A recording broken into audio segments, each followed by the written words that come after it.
Well, we are back with another exciting edition of the 19th Hole podcast for golfers. I'm your host, Dennis Silvers. Glad to have you tuning in today. We've got another very interesting show with our good friend Larry Klayman, who we've had on a few times before. Larry's always very interesting, very knowledgeable about what's going on in the golf situation, since he is become a part of that.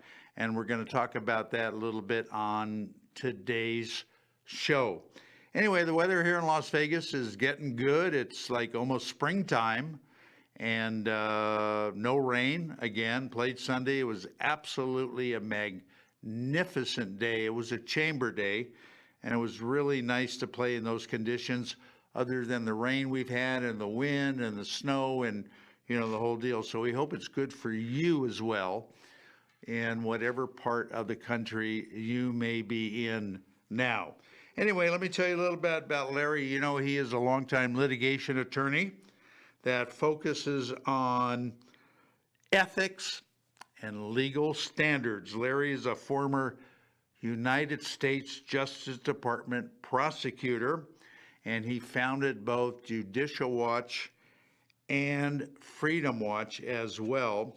And Larry has become heavily involved in some of the litigation involving the PGA Tour, and also particularly one player that plays on the LIV Tour, former Masters champion Patrick Reed, in some of his defamation cases. We'll talk a little bit about that. So right now, let's bring Larry on to the camera and welcome him onto the show. Give him a big round of applause with everybody in the studio.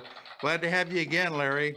Thank you, Dennis. My pleasure, and thank you for that very nice introduction. Oh, you're more than welcome.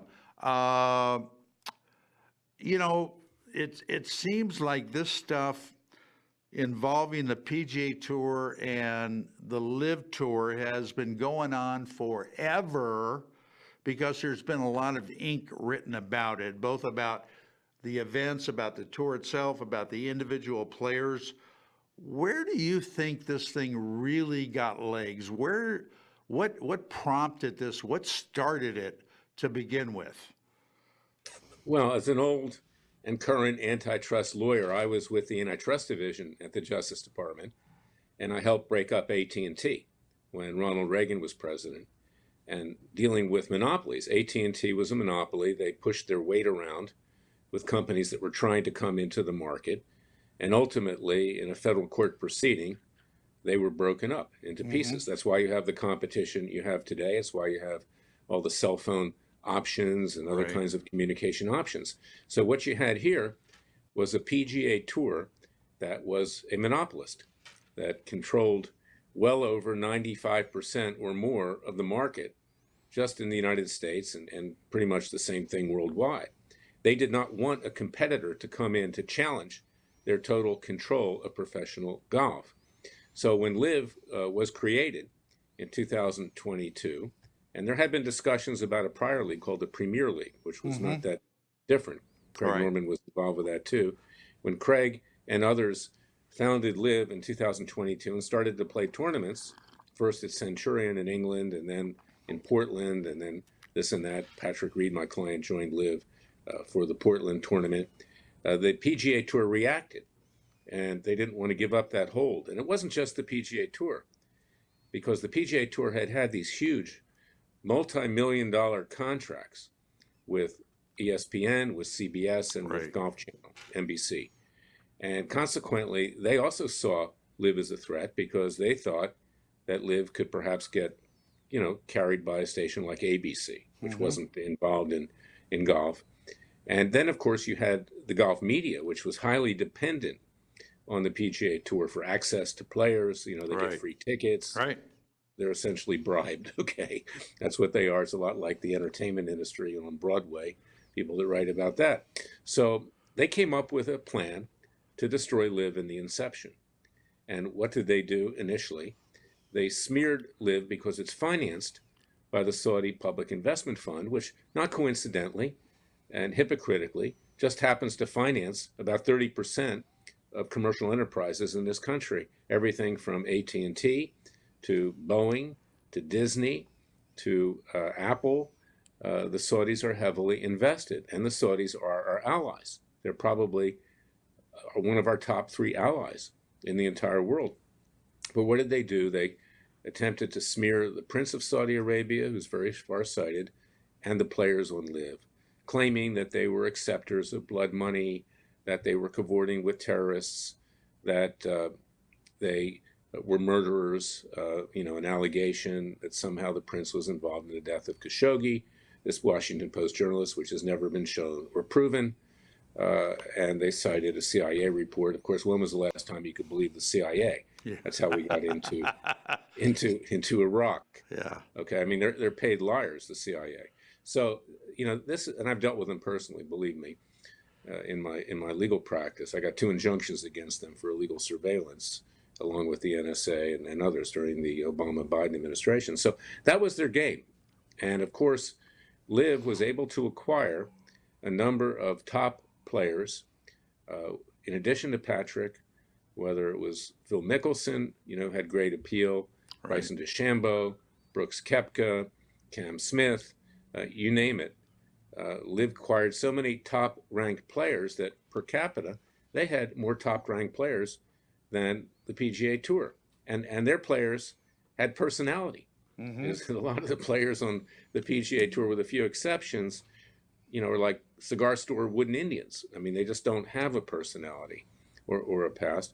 So the PGA Tour and its complicit co-conspirators, which included OWGR, Official Golf World Ranking, and the DP World Tour, sought out to destroy Liv and its players. And with regard to OWGR, that was to deny Liv players world ranking points, presumably to be kept out of the majors, right, and other events.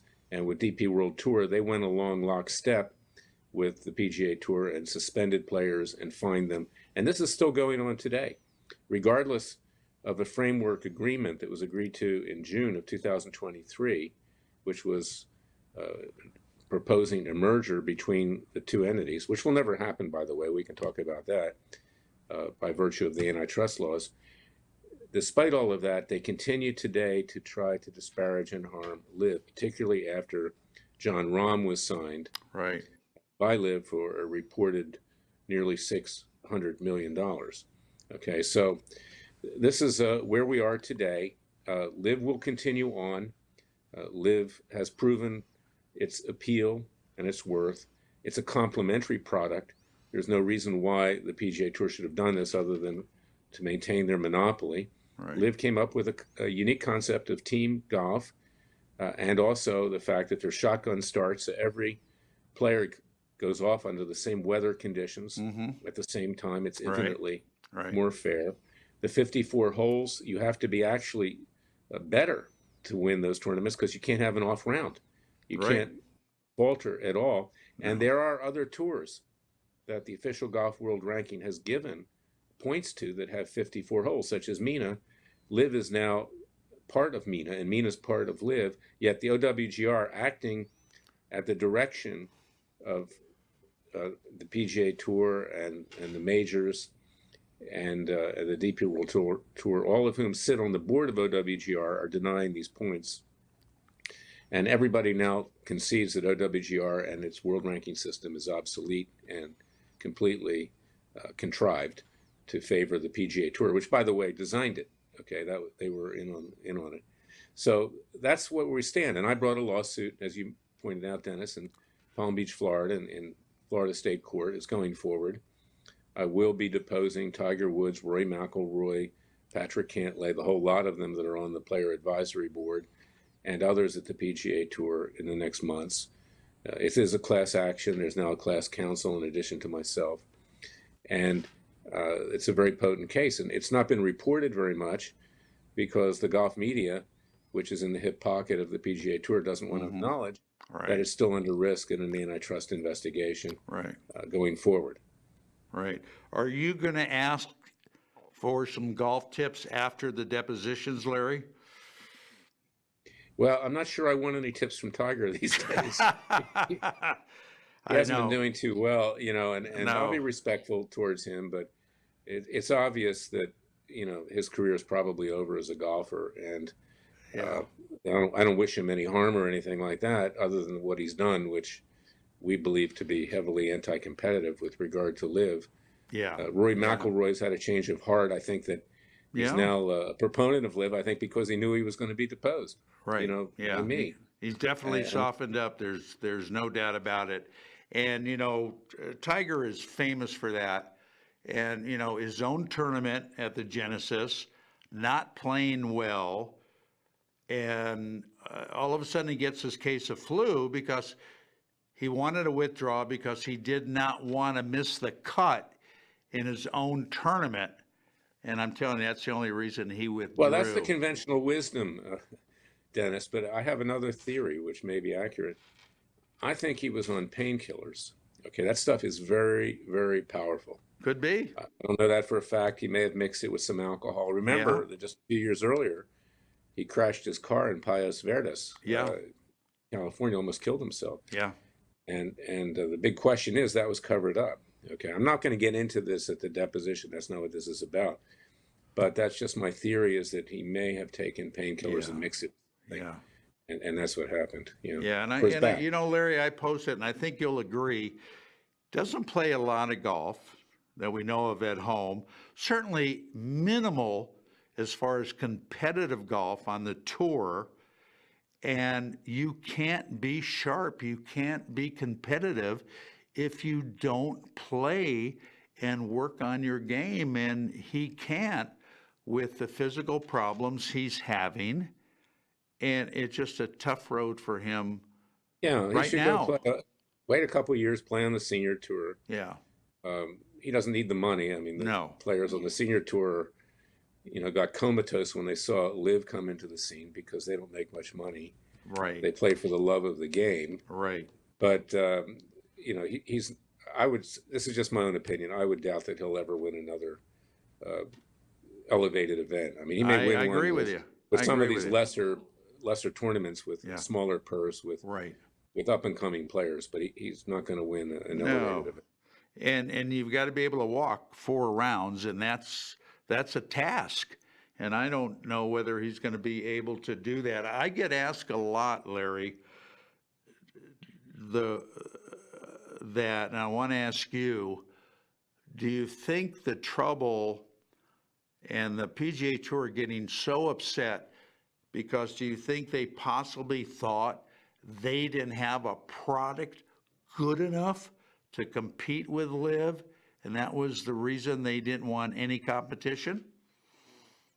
It's part of it. I mean, the team concept is very powerful. I mean, now you have, I forget what they call it, but Roy McIlroy and Tiger Woods formed a team type thing, which unfortunately for them didn't go forward because their tent collapsed in Palm Beach. Right. Kind of metaphoric in a way.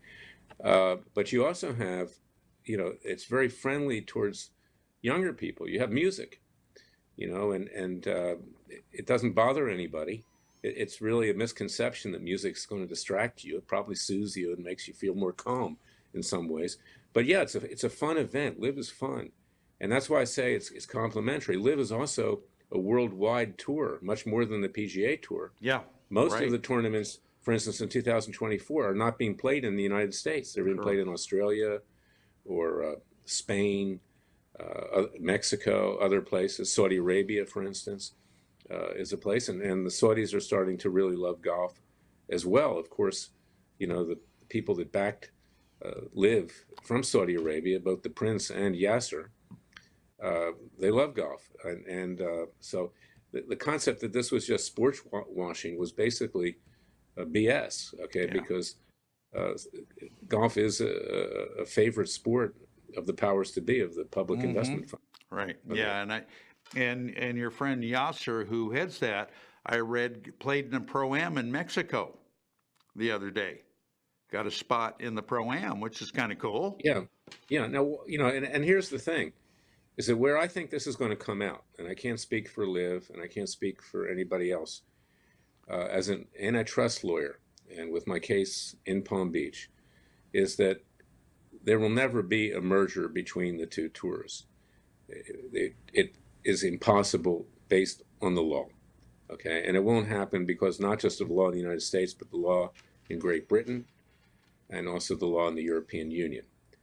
But what will likely happen is that the two will ultimately coexist, and they can compete side by side. They'll be complementary in terms of the events, Right. and there'll be some mechanism for players from both tours to play on certain tournaments against each other. Yeah. And that's where I think it'll come out. Yeah. Yeah. It was interesting to note that, and I was reading a lot more people were watching the Live Tour here in Las Vegas a couple of weeks ago because of John Rahm, and the ratings, the viewership for the tour event was down.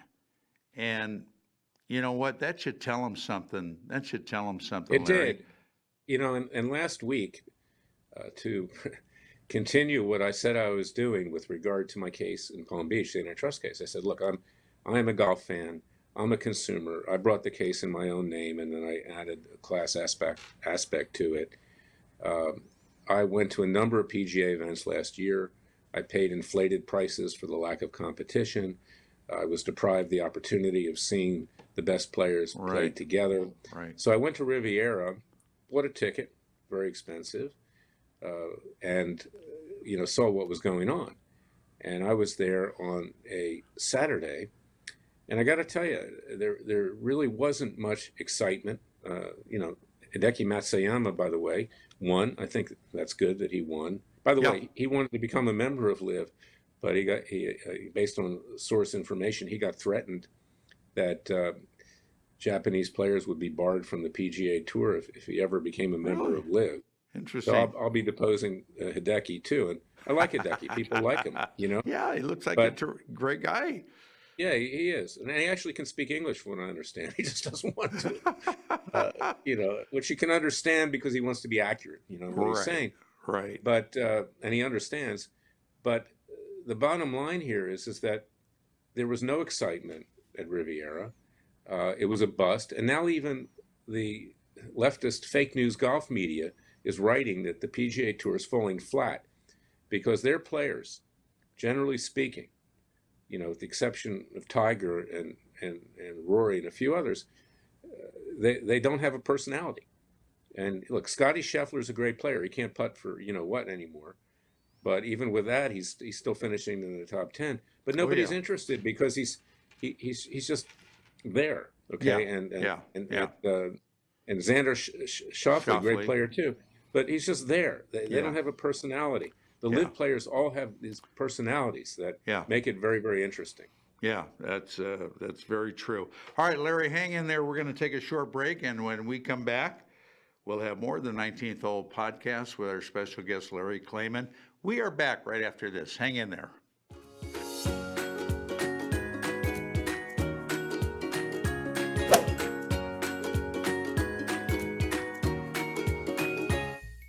The revolutionary Power to Golf Club requires no swing to hit golf shots from 50 up to 225 yards. That's right, no swing. And it's empowering golfers with physical issues to continue enjoying time golfing with friends and family. With just the push of a button, the easy-to-use Power to Golf Club launches shots down the fairway and onto the green. Whether a physical issue or just want to join in on the fun, the Power to Golf Club is for you. Visit online, powergolfclub.com. One of the perks about being in golf media is that I get to try every club ever made. Of course, like most things, some are better than others. I'm here to tell you that I have found unquestionably the absolute best performing set of irons I have ever played, and my scores show it. Let me introduce you to Grindworks, custom fitted irons that are made to fit your game. Grindworks offers players 3 different styles of irons. You can choose muscleback irons, cavity back irons, and even blades, along with some awesome wedges. And when you purchase your clubs, Grindworks lets you choose the type of shaft you want, the type grip you prefer, and even will adjust the loft and lie of your clubs if needed. That's unheard of. So what are you waiting for? Feel the power and experience and performance of these amazing clubs.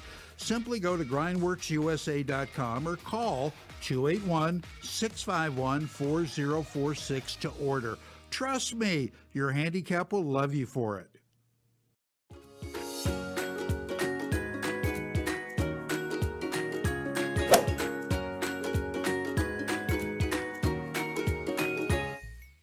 All right, we are back for more, everybody, with our guest Larry Klayman. And Larry, when you mentioned it about this initial agreement trying to be put together back in June or whatever, what was the one thing or one or two things you believe that really made it fall apart, where they couldn't get enough adhesiveness to keep it together? Let me say one thing before we get to that for the Grindworks, your commercial, which is very good, because that's Patrick Reed and Justine Reed Company. And when I started representing Patrick, Justine sent me a set of those clubs, and like she did with you. And I can't believe how good they are. They're softer than Miura. They're softer than Mizuno. Patrick designed them himself. You have to try them because they are, you're not exaggerating, they're the best clubs I've ever used. Terrific. They are terrific. But to get back to your question here, is that, the misconception, if I've understood the question itself, was that there would ever be a merger. I think that the two sides agreed to that framework agreement as a pretext to dismiss the litigation that they've been engaged in California, because they were getting into some very, very dicey areas. And the PGA Tour was very, very exposed, in particular, in terms of what documents, and I can't get into specifics, but I've got documents myself right now with regard to Tiger Woods and the PGA Tour and whatever, and I'm seeking more because the PGA Tour withheld them improperly. But, it was presumed that that would be the death knell for the PGA Tour, and that's why they threw the card in. And then from the Saudi standpoint, they did not want to get into specifics with regard to the PIF and other things, which frankly was none of the PGA Tour's business. But they had a judge out there that was very hostile towards LIV and towards the Saudis, Beth Labson-Freeman. I sat in an initial hearing when LIV players were seeking an injunction, Phil Mickelson, Taylor Gooch, etc. And the first thing she said coming out was, gee, I wish I made as much money as LIV players. I mean, that was it. I walked up to the LIV lawyer at a break, and I said, this woman is bad news. Really bad news. So now I would have gone before a jury, presumably, but nevertheless, that was the pretext to get out of the case. And they knew that there would never be a merger. And then, of course, PGA Tour and Monahan, who is not the most honest person in the world, in fact, quite dishonest, in my opinion, and we'll be deposing to him too. He's also defended in our lawsuit, went behind the back of the Saudis and sought investment by a large group of billionaires in the United States. And it was presumed that if there ever was a merger, that the Saudis would be the major investor here. And I believe they did that for a number of reasons, not just because they're duplicitous, but because you had this opposition on Capitol Hill by Senator Richard Blumenthal, who literally was foaming at the mouth at prior hearings about Saudi investment in golf, or for that matter, anything in the United States. And this guy, and I'm not making it up, and I can't defame him, has actually appeared at Communist Party rallies in this country. He's an ultra-leftist. He's a senator from Connecticut. You might remember him when he tried to destroy Justice Brett Kavanaugh, over these allegations that were made, obviously phony, by some woman that claimed she had been sexually assaulted. And I'm not even a fan of Kavanaugh, frankly, but I started to sympathize with him. So that was it was a reaction to that. But in my opinion, there will never be a merger between the two as a matter of law, because that would create a 99.9% hold over the market. And the antitrust division, which of course current is controlled by the Biden Justice Department, won't let it go through. Yeah.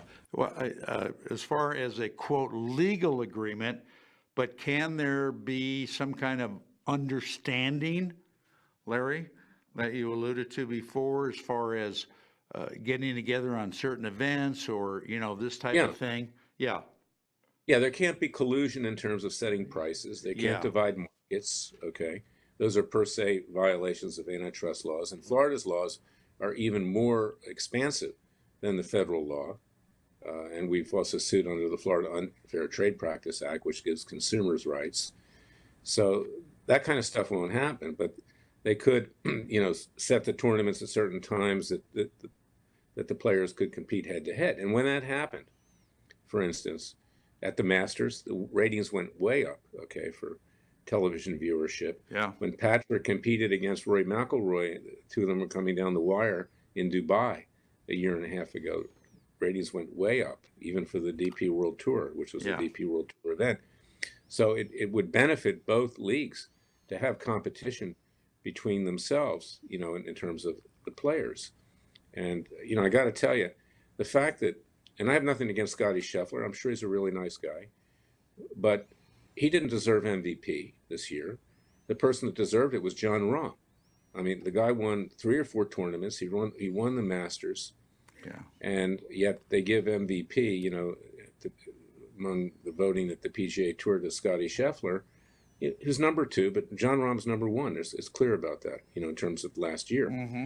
So you see those little petty things going on that tell you that the PGA Tour is still extremely concerned about LIV because they know they have a product, they know they have a backer that has financial resources. Right.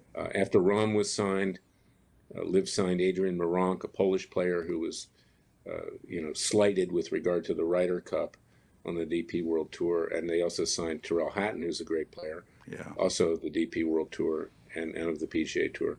So you can see the attraction, and these parties know that someday they will be allowed into to all of the majors. So why not sign with LIV? And you'll see many more coming, I think, into the future. It's been rumored that Tommy Fleetwood may be next to go over. So, and I wanted to add one other thing. When this thing came out, the PGA Tour, the framework agreement, allegedly had an agreement with LIV that LIV would not solicit any of their players to play on the LIV Tour. Right. Well, the antitrust division immediately stepped in and said, no, you can't have that agreement. That's a restraint of trade. You can't, prevent freedom of movement of independent contractor golfers to do that. So that cleared the way for LIV to acquire more players. And Right. unless the PGA Tour wants to play ball and actually compete, as they say in Yiddish, like a mensch, like a good person, you're going to see a lot more PGA Tour players go over to LIV in the next few months. Yeah. Years. I totally agree with you. This so-called sports group that gave this $3 billion to the tour, and they call it sports group because it's comprised of all, team owners that are billionaires. Are they going to be liable in any way as far as maybe any future litigation, Larry, involving the PGA Tour, since they are a part of it now? That's a good question. Yes, potentially they could be. And also any players who participated in the anti-competitive conduct on the PGA Tour could also wind up becoming defendants in various pieces of litigation that may ensue. So, yeah, they should be wary of that. And, professional golfers are great at their trade, Yeah. but they're not lawyers, No. and they're not, of course, Patrick's become very knowledgeable, as has Justine, on legal issues, because we've had to be, with all the defamation that was unfairly leveled against him as a way to get to LIV, which gave rise to lawsuits, in Jacksonville, Florida, which, are still going on. But, they should be very, very careful about what they do in participating in this. And those players on the PGA Tour Advisory Committee, council, whatever you want to call it, board, should be very, very careful about how they handle this thing, because they could wind up with personal liability. Yeah, exactly. But of all of the people, I don't get it, to pick on, for lack of a better term, why did this end up on Patrick's shoulders of all of the people? Well, here, and this is He's a interesting great too. player. Interesting. He's a major champion. Uh, does a lot of good for the game, both on and off the golf course. So why the hell did it end up on his Great person. shoulders? Great person. So is Justine. They're really great people. I've gotten to know them. I kind of feel like family at this point, and I'm sure they feel the same way towards me. But it was an easy thing. You had somebody by the name of Shane Ryan who wrote this book years ago about, and Shane Ryan is basically, a third-rate writer. Yeah. He lives in Durham, North Carolina. Regrettably, I think he went to Duke, where I went to school. But he picked out Patrick as a way to sensationalize his book, and they went back to Patrick's days at the University of Georgia. He was falsely accused of certain things at Georgia which weren't true, and we have affidavits to show that. He was accused of cheating when that wasn't true, and so he was picked on. And Patrick's not the kind of guy that's going to sit there and kiss anybody's behind. He's pleasant, he's nice, he's a good person, but he's not going to be a good old boy, you Right. know. So they picked him out, and then one thing led to the next. And golf writers, like political writers, are not very original. They just copy what other people write, and they do it with malice, and they were doing the bidding of the PGA Tour. So Patrick became the whipping boy for the PGA Tour's anti-competitive acts against LIV. And in virtually every article that came out, there was a picture of Patrick with his LIV hat, okay? Even matters that didn't even concern him. Mm-hmm. And as one example, Bloomberg News did an article which claimed that that LIV lawyers were investigating 9/11 families, and A, it wasn't true, but B, it related to a lawsuit in California, the one I'm talking about, before this very prejudiced and biased judge, that Patrick wasn't part of. Yet they had a picture of him with his hat, as if he was somehow involved in that. Yeah. And it also creates security problems. At LIV events, Patrick has to have one or two security guards, and some of the other players as well. There was a bomb threat at the Doral event the first year, 2022. I was there on the 16th hole. So they're whipping up this hatred. And Patrick has never been found to have cheated, not once. In fact, look at what's happened just in the last few weeks. They don't say anything about this. Wyndham Clark is alleged to have tamped down the grass and taken illegal drops. Rory McIlroy, the same thing. Yeah. You got Jordan Spieth, who was disqualified for signing a wrong scorecard. Good, yeah. Query: did he intend to put a lower? Nobody says that. Oh, it was just a mistake. But if it was Patrick, it would be, oh, it was intentional. Right. You see? Right. So, yeah. But Spieth is the golden boy, so he can do whatever he wants. Exactly. Yeah. Very, very lopsided, very, very unfair.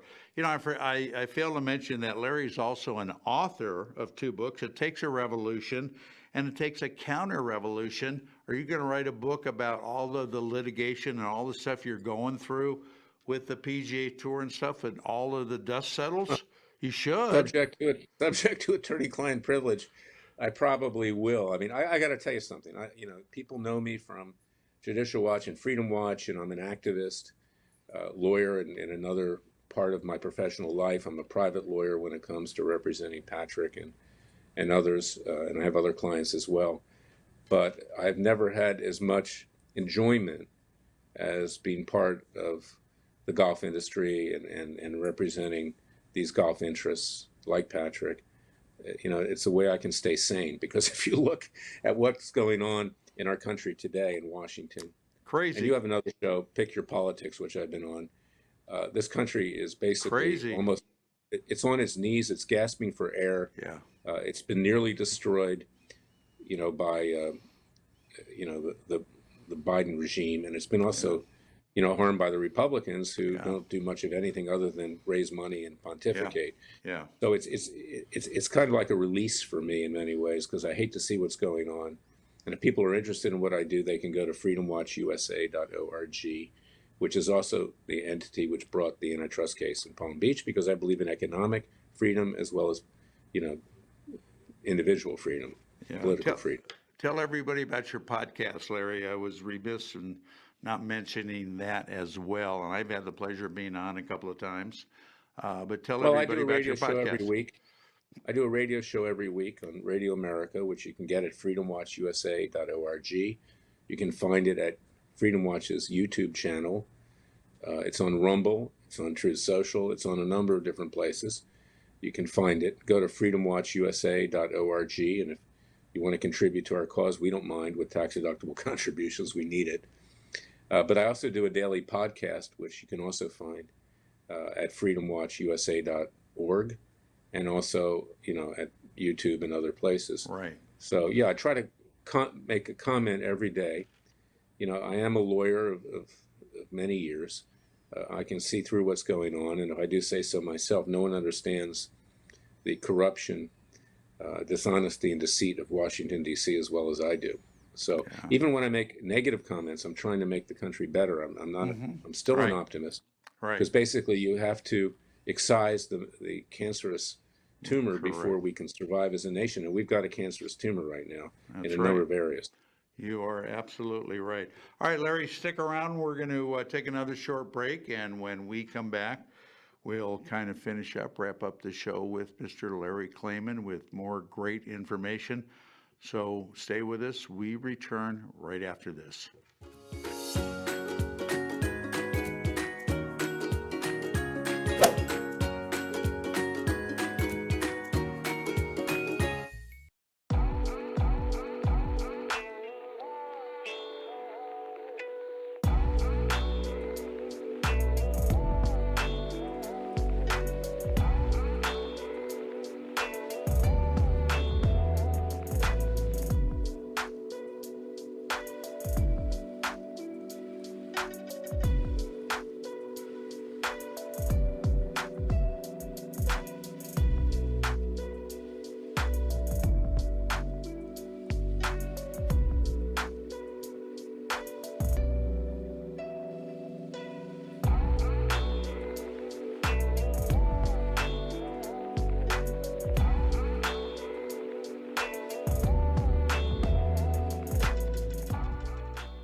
As golfers, we want instant gratification when it comes to a better golf swing and playing better golf.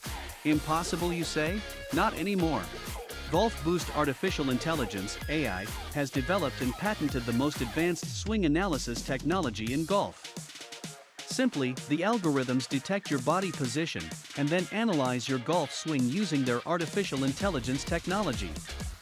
The AI captures all the relevant data from your swing video and then presents you a personalized lesson. Golf Boost AI is the ultimate swing analysis and virtual instruction system for golfers of all ages and abilities. This sophisticated software takes into consideration your height and build, playing level, and returns the ideal solution for your swing. Bottom line, Golf Boost AI is an incredibly convenient and cost-effective tool for golfers to improve their swing. Go to golfboost.com and check it out. The app is free to download and try. Visit golfboost.com today.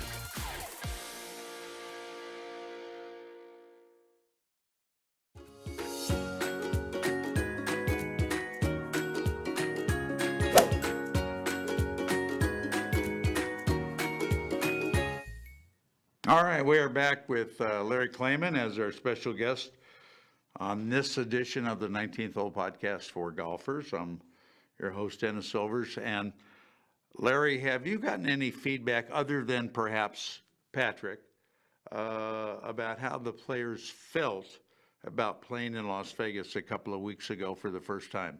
You and I were out there on Sunday. We had a great time. Yeah. And I'm wondering, because you know most of these players, any feedback?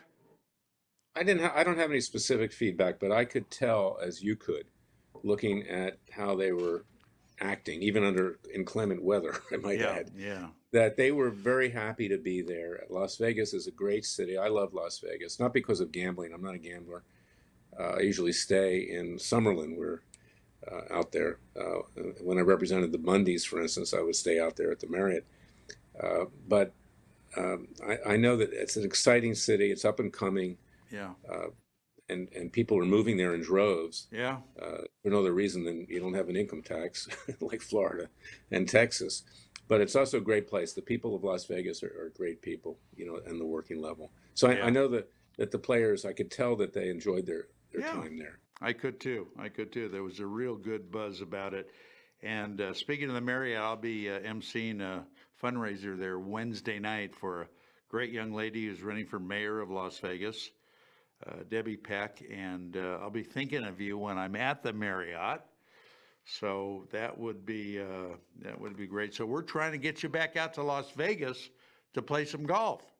Yeah, I want to do that. A couple years ago, I played TPC Las Vegas. Vegas. Okay. Mm-hmm. I wasn't discriminating. That's a PGA Tour owned course, Right. and it's an excellent course. Yeah. And here TPC Summerlin's even better.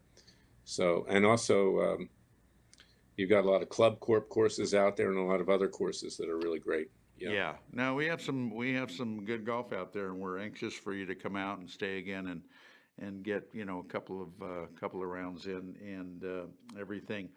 Where, say a year from now, Larry, put on your prognostication hat. Where do you see this thing ending up? You're a better interviewer than Barbara Walters ever was, and you're probably better looking. Okay. Well, thank you. Particularly since now she's 8 feet under, so she probably doesn't look so good. But but in any event, may she rest in peace. But where do I see it going? I see that the LIV will be solidified even more. Yeah. And that the two tours, as I said, will learn to coexist together. And they're going to have to do it because they're in deep trouble in my antitrust case in Florida.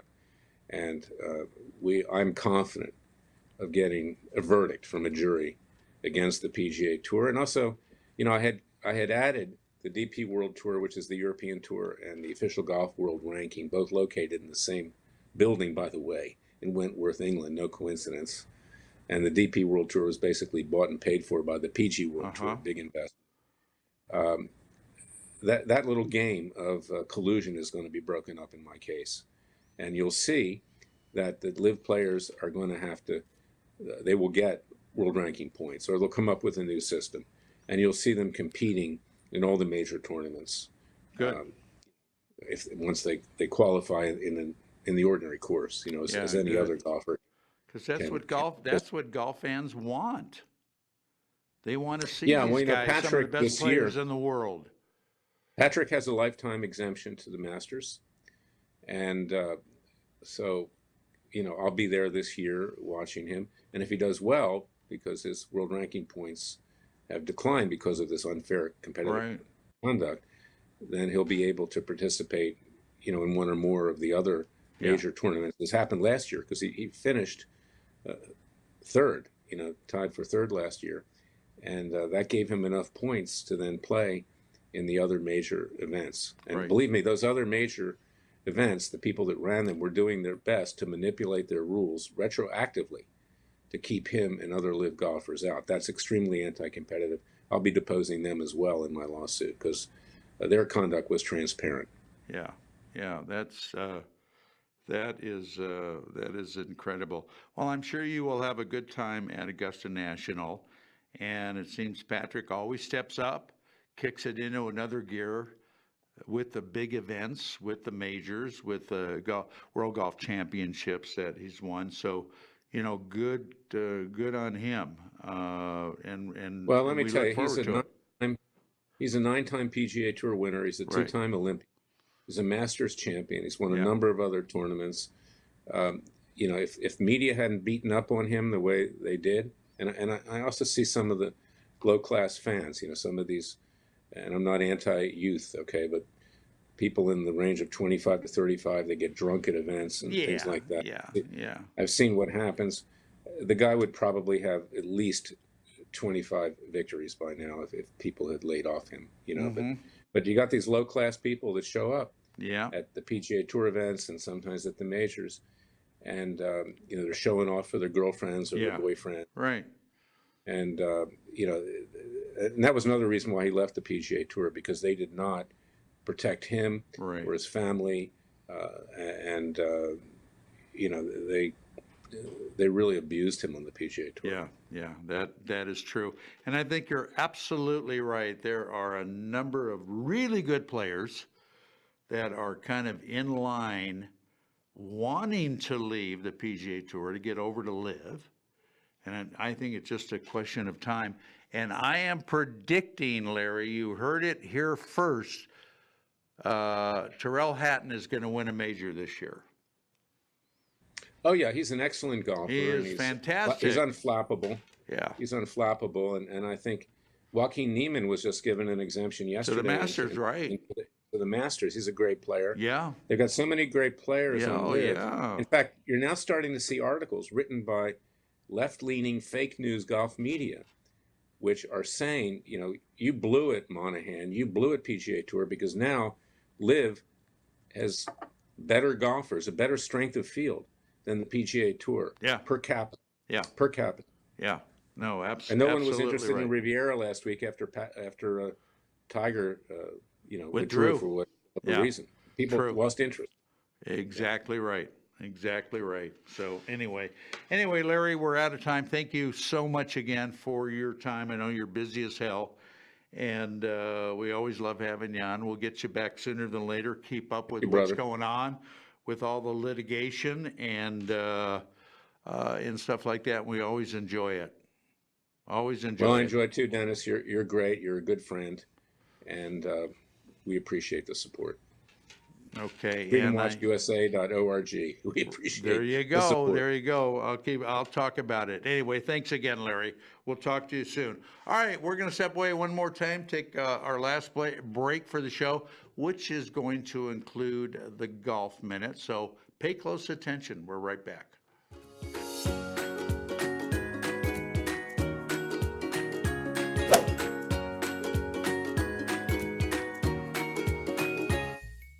The revolutionary Power to Golf Club is helping golfers around the world continue to enjoy the greatest game of all. This amazing club requires no swing to hit shots from 50 up to 225 yards. That's right, no swing to hit shots, including fades, draws, low shots, as well as high ones. One incredible club does it all. Golfers with a wide variety of physical issues, including bad backs, hips, shoulders, and more, are now back in the game golfing with friends and family. Just set the club to the desired distance, and with a push of the button, the easy-to-use Power to Golf Club launches shots down the fairway and onto the green. The Power to Golf Club has been endorsed by some of the biggest names in golf, and the number of golfers enjoying the game by use of our unique technology continues to grow. Whether a physical issue or just want to join in on the fun, the Power to Golf Club is for you. Don't be left on the sidelines. Get back in the game today. Visit at powergolfclub.com. Carter Bonus of Spectrum Golf not slowing down. His third year at the PGA Show, and the cameras are still following him. This time, Whistle Sports Media and Entertainment and Fox 35's morning show in Orlando, Florida. Carter, who is on the autism spectrum, has been Sports Illustrated Sports Kid of the Year, the Masters UPS Unstoppable CEO of the Year, all while securing a spot on the Stars of the Spectrum golf team created by former NFL quarterback Doug Flutie. Carter has been telling his incredible story about why he started his line of golf apparel around the globe, and his impact is making a difference. I know that some stuff seems hard and that it's impossible, but one of my favorite quotes is, "It seems impossible until it's done." And over the past 3 years, I never thought I would get here and do all the stuff that I'm doing right now. Be Sports Illustrated Sports Kid of the Year for 2022. Be UPS's and the Masters Unstoppable CEO. Meet Steph Curry. Meet all of these good people. Meet Ernie Els, Alex Checa. Meet all, and be speaking in schools and in front of all of you good people. And everyone that I've spoken to before. I never thought I would do any of this. When I was little, I thought I would be nothing. But now I'm actually here and I am successful and I am happy and I am thriving. And I'm saying if I can do it, you guys can do it. Carter, who loves playing golf, designed his own logo and put it on the softest material he could find because he has a skin sensitivity. So it not only looks good, but feels good too. He offers hats, belts, shirts, pants, and more. For more information, go to carterspectrumgolf.com.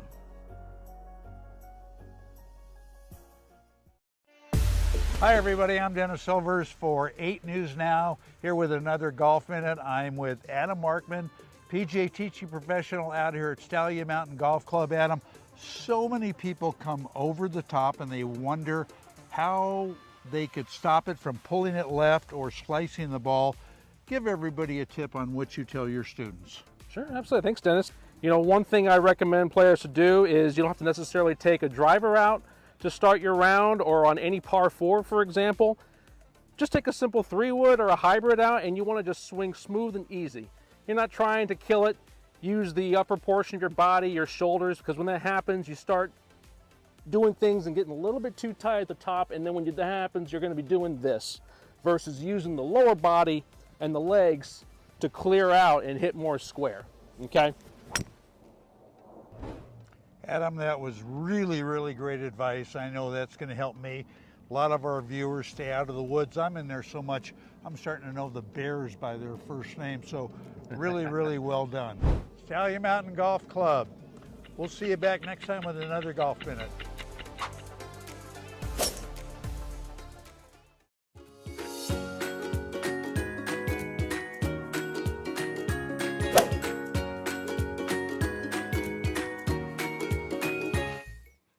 All right, a good tip from Mark there out at Stallion Mountain. We hope you're enjoying these golf minutes. We love doing them for you. And we want to welcome Spectrum Golf onto the show. We had Carter on our show last year when he was here in Las Vegas with his mother and father, 2 great people. I will wear my Spectrum shirt next week. The colors are great. The fabrics are great. The design is great. All done by Carter, very, very imaginative, creative, with help from his parents. And just go to spectrumgolf.com, check them out. They're priced right. You will be styling when you're wearing one of those shirts. Anyway, that's going to wrap it up for this edition of the 19th Hole Podcast. I'm your host, Dennis Silvers, and we're going to be back same place, same time next week. So until then, keep it in the short stuff. Get out and play golf. So long, everybody.